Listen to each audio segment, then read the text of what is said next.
తూర్పు గోదావరిలో రాజేష్ అనే అబ్బాయి, నేహ అనే అమ్మాయి వారి చిన్న కుక్క లక్కీ బాల్యంలో అత్యంత మధురమైన రోజులను గడిపారు. రాజేష్ నవ్వుతూ, నేహ, మనం ఇప్పటికీ స్నేహితులు కదా?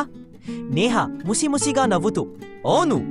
వారి ఇంటి దగ్గర పార్క్ చేసిన బుల్లెట్ బైక్ ని చూసినప్పుడు రాజేష్ కళ్ళు ఎప్పుడూ మెరుస్తాయి. రాజేష్ ఉత్తేజం, నీదా, ఒక్కరోజు నేను బుల్లెట్ రైడ్ చెయ్యాలి. నేహ ఆందోళన చెందింది. జాగ్రత్తగా ఉండాలి రాజేష్, మనం చిన్న పిల్లలు కదా. అదృష్టవశాత్తు బైక్ చుట్టూ పరుగెత్తాడు. వాళ్ళు రోజూ ఆడుకుంటూ వాళ్ళ నవ్వులు వీధుల్లో ప్రతిధ్వనిస్తున్నాయి. రాజేష్ నవ్వుతూ, నేహ, వీలైతే నన్ను పట్టుకో. నేహ పరిగెద్దుతూ, ఆగు రాజేష్. ఆనందంగా అలుస్తూ లక్కీ వాళ్ళని వెంపడిస్తాడు. అది వారి చిన్న రక్షణ. నేహ, మన రాజేష్ నిర్లక్ష్యంగా, నువ్వు చూస్తావు కదా లక్కీ. లక్కీ, ఊఫ్, నేను ఉన్న వరకు భద్రత. రోజులు గడిచే కొద్దీ వారి స్నేహం మరింత మృదువుగా పెరిగింది, అమాయక ప్రేమ యొక్క చిన్న స్పార్క్ లాగా.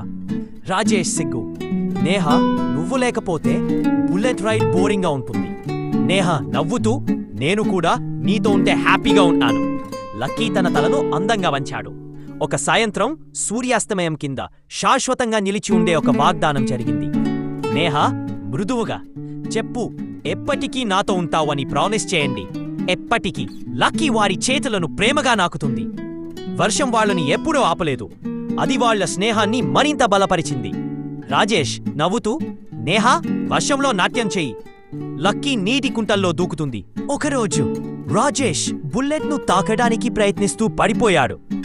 నేహ మరియు లక్కీ అతని దగ్గరకు పరిగెత్తారు.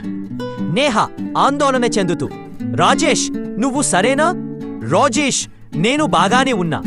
ఆ రోజు తర్వాత నేహ రాజేష్ని ఇంతకు ముందు ఎన్నరూ లేని విధంగా చూసుకుంది. వారి బంధం విడదీయరానిది. నేహ మోకాలికి గిడ్డ కట్టుకుంటూ, తదుపరిసారి జాగ్రత్తగా ఉండు. రాజేష్ మెల్లగా నవ్వుతూ, నీకేరుంటే నేను స్ట్రాంగ్గా ఉంటాను. లక్కీ తోక ఊపుతూ దగ్గరగా కూర్చున్నాడు. ఆ అబ్బాయి, ఆ అమ్మాయి, ఆ కుక్క మరియు బుల్లెట్ ఒక అమాయక కథ, ఒక తిరుగులేని వాగనాము.